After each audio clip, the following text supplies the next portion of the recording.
প্রথমেই চলে আসি আমরা ডেটা কমিউনিকেশনে। আচ্ছা, ডেটাটা কি? Information presented in whatever form is agreed upon by the parties creating and using the data. যে কোনো ভাবে আমি যদি কোনো তথ্যকে প্রেজেন্ট করি, ইনফরমেশনকে প্রেজেন্ট করি, সেটাকে আমি আমার ডেটা বলছি।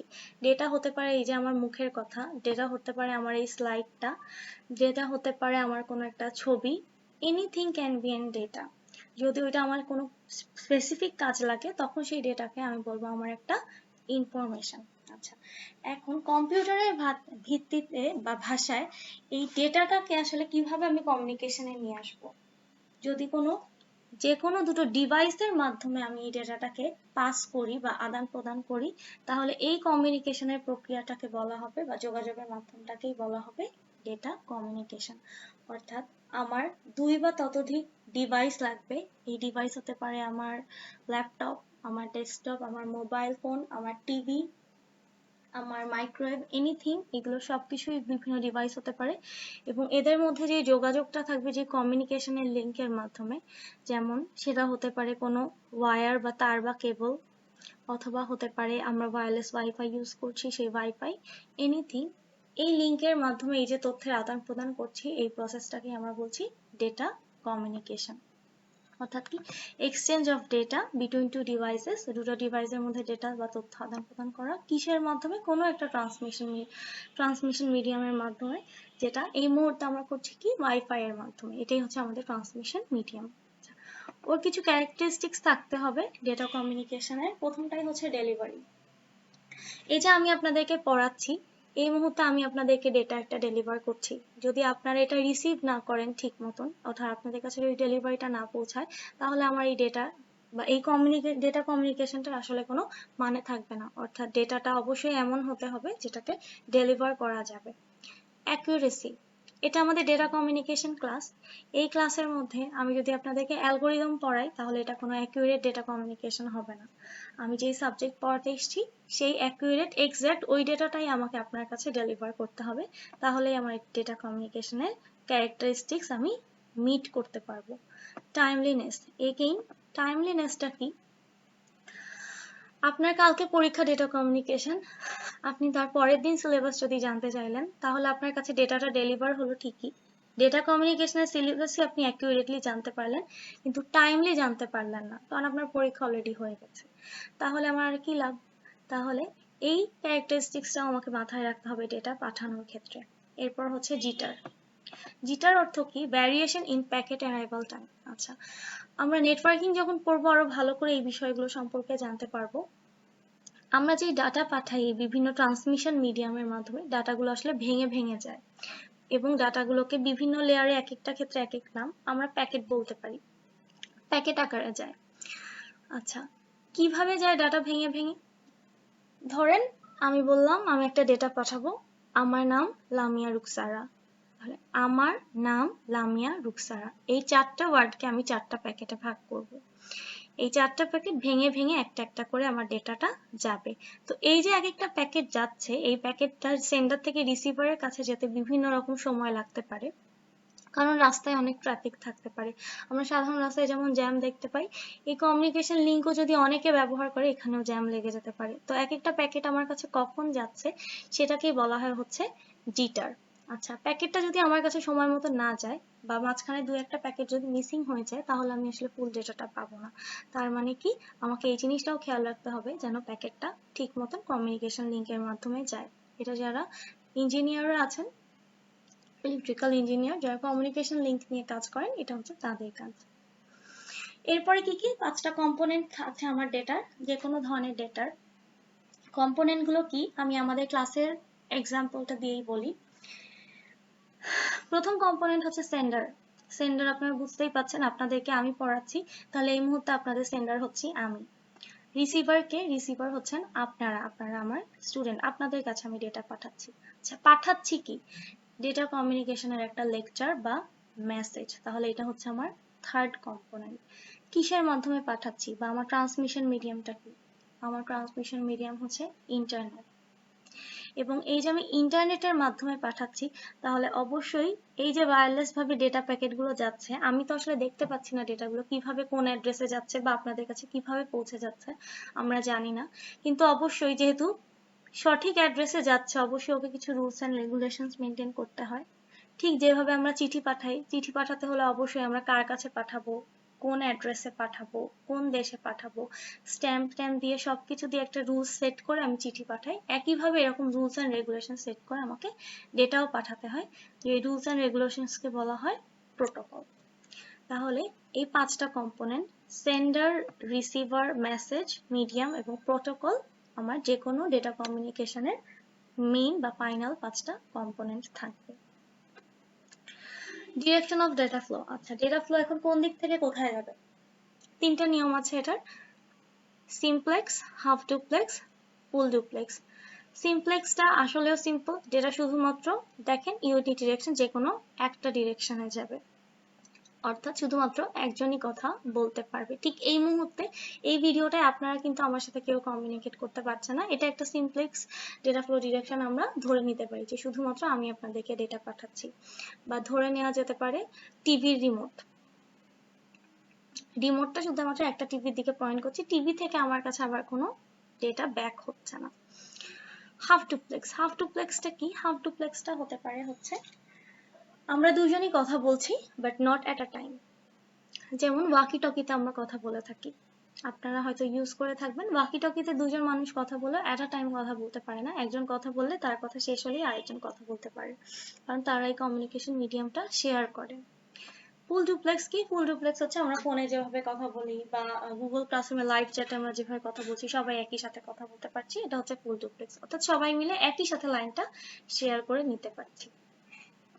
সিমপ্লেক্স, এখানে এই বর্ণনাগুলোই লেখা আছে যে আমি পড়লাম, একটু দেখে নেবেন। নেটওয়ার্ক। আচ্ছা, এখন এই যে আমি ডেটাটা পাঠাবো, ডেটার জন্য আমি জানি আমাকে ডেটা পাঠানোর জন্য কিছু ডিভাইস লাগবে, যে ডিভাইসগুলোকে আমি এক একটা নোড বলতে পারি, এবং ডেটা পাঠানোর জন্য আমার ট্রান্সমিশন মিডিয়াম লাগবে, যে মিডিয়ামগুলোকে লিংক বলা হয় বা কমিউনিকেশন লিংক বলা হয়। এই ডিভাইস বা নোডগুলো এবং এই কমিউনিকেশন লিংকগুলো একসাথে যুক্ত হয়ে তৈরি করা হচ্ছে আমার একটা নেটওয়ার্ক।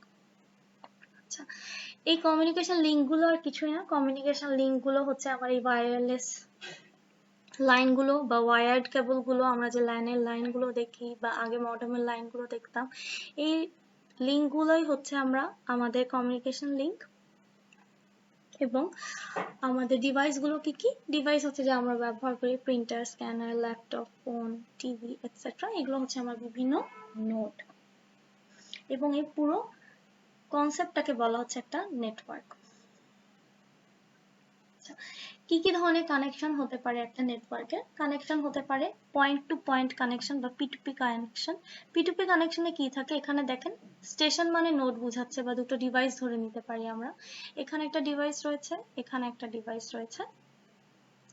তাহলে এই দুটো ডিভাইসের মধ্যে শুধুমাত্র ডেডিকেটেড একটা কমিউনিকেশন লিংক থাকবে, ওরা দুজন এই লিংকের মাধ্যমে যোগাযোগ করবে, এখানে আর কেউ ইন্টারাপ্ট করবে না, সরাসরি ওরা দুজনের সাথে যোগাযোগ করছে। আরেকটা হতে পারে মাল্টি পয়েন্ট, যেখানে একটা লিংকের সাথে অনেকগুলো ডিভাইস কানেক্টেড থাকতে পারে, অর্থাৎ সবাই এই লিংকটা শেয়ার করে আমার হয়ে কোনোভাবে ডেটা পাঠাচ্ছে, এটা হচ্ছে মাল্টি পয়েন্ট। এখন বেশিরভাগ ক্ষেত্রে মাল্টি পয়েন্ট ডেটাই বেশি ইউজ করা হয়। পয়েন্ট টু পয়েন্ট কি? এই যে dedicated link between two devices, যেরকম টিভি রিমোট কন্ট্রোল হতে পারে, এসি রিমোট হতে পারে, যেমন একটা টিভির জন্য শুধুমাত্র একটা রিমোটই থাকবে, একটা এসির জন্য একটা রিমোট থাকবে। যদিও এখন ইউজ করা যায়, বাট ইউজুয়ালি কি আপনি কখনোই একটা রিমোট ছাড়া টিভি কেনেন না, পারচেস করেন না, আপনাকে অবশ্যই সাথে রিমোটটা দিয়ে দেওয়া হয় যে এই রিমোটের জন্য, এই টিভির জন্য এই রিমোটটা ডেডিকেটেড। মাল্টি পয়েন্টের ক্ষেত্রে কি হয়? মোর দেন টু ডিভাইস শেয়ার এ লিংক, যেটা সবচেয়ে সুন্দর উদাহরণ আমরা জানি আমাদের ওয়াইফাই আমরা একই সাথে অনেকেই ইউজ করি, বা ল্যান কানেকশনও আমরা যখন ল্যাবে নেট ইউজ করি, ল্যাবের নেট কি সবাই একটা কানেকশন থেকে নেট আসে সবার কাছে, ওটাই হচ্ছে একটা মাল্টি পয়েন্ট ডিভাইস যেটা সবাই একসাথে শেয়ার করে। এটা দুই রকম হতে পারে, specially shared device can use the link simultaneously, অর্থাৎ অনেকে একই সাথে ওই লিঙ্কটা ইউজ করতে পারে, অথবা যত রকম ইউজার আছে তারা টাইম ভাগ করে নেয়, 5 সেকেন্ড তুমি ইউজ করবে, 5 সেকেন্ড আমি ইউজ করবো, 5 সেকেন্ড আরেকজন ইউজ করবে, এরকম দুই ধরনের মাল্টি পয়েন্ট ডিভাইস হতে পারে। এরপর আসি ফিজিক্যাল টপোলজি। এই যে আমরা নেটওয়ার্কের কথা বলছি, নেটওয়ার্কে কি কি থাকে? কিছু নোড অর্থাৎ ডিভাইস থাকে এবং কমিউনিকেশন লিংক থাকে। এই লিংকের সাথে নোডগুলো কিভাবে কানেক্টেড একটা আরেকটার সাথে, এই জিনিসটাকে বলা হয় ফিজিক্যাল টপোলজি। এটা আপনারা অলরেডি আইসিটিতে দেখেছেন, আপনারা কম্পিউটার ফান্ডামেন্টাল কোর্সে আপনাদের পড়ার কথা। সেটা হচ্ছে আমরা 4টা টপোলজি পড়ব: মেশ, স্টার, বাস এবং রিং। Mesh topology. মেশ টপোলজির ক্ষেত্রে কি হয়, আমার প্রত্যেকটা ডিভাইসের জন্য বাকি সবকটা ডিভাইসে আরেকটা একটা ডেডিকেটেড বা পয়েন্ট টু পয়েন্ট লিংক থাকে। যেমন দেখেন এখানে আমার 5টা নোড রয়েছে। এটা যদি আমার এ নোড হয়, এ থেকে বি এর সাথে একটা ডেডিকেটেড লিংক আছে, এ থেকে সি তে একটা ডেডিকেটেড লিংক আছে, এ থেকে ডি তেও আছে, এ থেকে ই তেও আছে। একইভাবে প্রত্যেকটা থেকে প্রত্যেকটা একটা করে আলাদা আলাদা dedicated point to point link থাকবে হচ্ছে মেশ টপোলজিতে। অর্থাৎ সবাই প্রত্যেকের সাথে সরাসরি কমিউনিকেট করতে পারবে, কারো ভায়া হয়ে বা মাধ্যম হয়ে কমিউনিকেট করতে হবে না। এখানে এই ফর্মুলাটা আপনারা খুব মনোযোগ দিয়ে পড়বেন, এটা প্রায়ই আসে, ম্যাথ হিসেবে আসে বা আপনাদের এমসিকিউতে আসে যে কতগুলো লাইন থাকবে। A mesh network with n nodes, অর্থাৎ এখানে আমার 5টা নোড রয়েছে বা 5টা ডিভাইস রয়েছে। যদি আমার 5টা ডিভাইস থাকে, টোটাল এই কমিউনিকেশন লিংক বা এই লাইন, এই তার কয়টা হবে? তার হবে n × n-1 ডিভাইডেড বাই 2। অর্থাৎ এক্ষেত্রে 5 × 5 - 1 ডিভাইডেড বাই 2 মানে 10টা লিংক হয়। গুণেও দেখবেন আপনারা 10টাই হচ্ছে। এখানে টোটাল 10টা লাইন রয়েছে। আচ্ছা, তাহলে যদি আমার n সংখ্যক নোড থাকে, কমিউনিকেশন লিংক হবে n × n-1 ডিভাইডেড বাই 2, আর a node has n-1 IO port. অর্থাৎ এটা আমার একটা নোড, নোডে কয়টা আইও পোর্ট থাকবে বা কয়টা ইনপুট আউটপুট পোর্ট থাকবে, অর্থাৎ কয়টা লাইন বের হতে পারবে এটা থেকে, n-1 সংখ্যক লাইন বের হতে পারবে।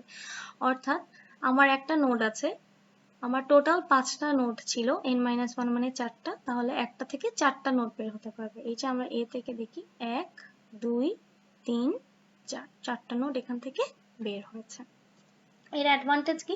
অ্যাডভান্টেজ খুবই সহজ, যেহেতু সবার সাথে সবার ডিরেক্ট কানেকশন রয়েছে, তাহলে কমিউনিকেশন অনেক বেশি ইজি হবে, আমার কোনো ট্রাফিকের ঝামেলায় পড়তে হবে না, আমি সবার সাথে ডিরেক্ট কমিউনিকেশন করতে পারবো। কিন্তু এটা ডিসঅ্যাডভান্টেজ কি হবে, এই যে এতগুলো তার জোড়া লাগিয়ে এত বড় একটা ইনফ্রাস্ট্রাকচার আমি তৈরি করেছি, তার মানে এটা আমার জন্য একটা অনেক বেশি কস্টলি এবং অনেক বেশি স্পেস কনজিউমিং একটা টপোলজি হয়ে যাচ্ছে। আসেন দেখি আর একটু ছোট কোনো টপোলজিতে যাওয়া যায় কিনা। এরপর একটা হচ্ছে স্টার টপোলজি। স্টার টপোলজিতে দেখেন আমার আগের মতন সবার সাথে সবার পয়েন্ট টু পয়েন্ট লিংক নেই, একটা ডেডিকেটেড হাব বা একটা কন্ট্রোলার সুইচ রয়েছে জাস্ট, এই সুইচের সাথে সব কটা নোড কানেক্টেড। যারই ডাটা পাঠানো দরকার হয় এই সুইচকে জানায় যে আমি পাশেরটাকে বা সি কে বা ডি কে অন্য কোনো নোডকে ডাটা পাঠাতে চাই, এই হাবই আবার কন্ট্রোল করে সেই নোডটাকে এই ডাটা পাঠিয়ে দিচ্ছে। তাহলে আমার এটার অ্যাডভান্টেজ হচ্ছে খুবই ইজিলি আমি এটা তৈরি করে ফেলতে পারছি। এখানে ফল্ট আইসোলেশনও খুব ইজিলি করা যায় না, এটা ডিসঅ্যাডভান্টেজ। কিন্তু যদি হাবটা নষ্ট হয়ে যায় তাহলে আমি সব কটাতেই কোথাওই ডেটা পাঠাতে পারবো না, তাহলে এটা আরেকটা ডিসঅ্যাডভান্টেজ। বাট অ্যাডভান্টেজটা কি হচ্ছে, অ্যাডভান্টেজ হচ্ছে আমার এটা অনেক লেস এক্সপেন্সিভ এবং খুবই স্ট্রং একটা নেটওয়ার্ক হচ্ছে, যেহেতু আমার এখানে কমিউনিকেশন লিংকের সংখ্যা কম। বাস টপোলজিতে কি হচ্ছে, বাস টপোলজিটাও কিছুটা স্টারের মতনই, কিন্তু আগের মতন কোনো কন্ট্রোলার সুইচ নেই, জাস্ট একটা কেবল রয়েছে। এই কেবলের মধ্যে সবকটা নোড একটা আরেকটার সাথে কানেক্টেড আছে এই বাসের মাধ্যমে। নোড থেকে কেবলে যে লাইনটা গেছে সেটাকে ড্রপ লাইন বলা হয় এবং যে অংশটা দিয়ে কানেক্টেড সেটাকে ট্যাপ বলা হয়। যদি আমার এই কেবল লাইনটা নষ্ট হয়ে যায় তাহলে আমি কোথাওই আর ডাটা ট্রান্সফার করতে পারবো না, অর্থাৎ পুরো সিস্টেমটাই লস হয়ে যাবে। যদি আমার এখানে কোনো একটা মেশিন নষ্ট হয়ে যায়, যেহেতু সবাই এই একটা মাত্র তার দিয়ে কমিউনিকেট করছে, আমি ইজিলি ধরতে পারবো না কে কমিউনিকেট করছে। কিন্তু এটার অ্যাডভান্টেজটা আবার কি, এটা তৈরি করা বা ইনফ্রাস্ট্রাকচারটা অনেক বেশি ইজি বা চিপ, কোনো কন্ট্রোলার সুইচ লাগছে না, অনেকগুলো কমিউনিকেশন লিঙ্কও লাগছে না। রিং টপোলজিতে কি হয়, রিং টপোলজিতে হচ্ছে ইউনিডিরেকশনাল P2P কানেকশন থাকে। যেমন যদি আমার এই স্টেশনটা একদম লেফটমোস্ট যে স্টেশনটা আছে সেটা যদি এ হয়, তারপর থেকে যদি আমি ডান দিকে যেতে থাকি B C D E F, তাহলে এ থেকে বি সরাসরি কানেক্টেড, বি এর সাথে সি, সি এর সাথে ডি, এভাবে কোনো কানেক্টেড।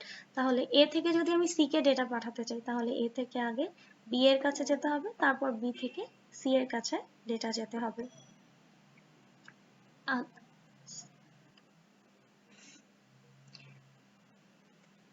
এ থেকে বিতে যেতে হবে, বি থেকে আমার সি এর কাছে ডেটাটা যেতে হবে। এ থেকে এই যে রিপিটারের কাজগুলো হচ্ছে এই ডেটাটাকে জাস্ট কপি পেস্ট করে পাশের জনের কাছে পাঠানো, যার কাছে দরকার পুরো সাইকেলটা ঘুরে তার কাছে ডেটাটা চলে আসবে। যদি কোনো একটা P2P লাইন কানেক্টেড হয়ে যায়, তাহলে তার আগের ডেটা ডিসকানেক্ট হয়ে যায়, তাহলে তার আগের P2P কানেকশনগুলো পর্যন্ত ডেটা আদান প্রদান করা সম্ভব, তারপরে আর আমি আদান প্রদান করতে পারবো না। অর্থাৎ সহজেই আমি বুঝতে পারবো যে আমার আসলে কোন লাইনটাতে সমস্যা হয়েছে। এরপর হাইব্রিড টপোলজি। হাইব্রিড টপোলজিতে এতক্ষণ যে চারটা টপোলজি পড়লাম, এই চারটা একসাথে ইউজ করে যে টপোলজি বানানো হয় সেটাই হাইব্রিড টপোলজি। এটা বিভিন্ন ডিজাইন হতে পারে।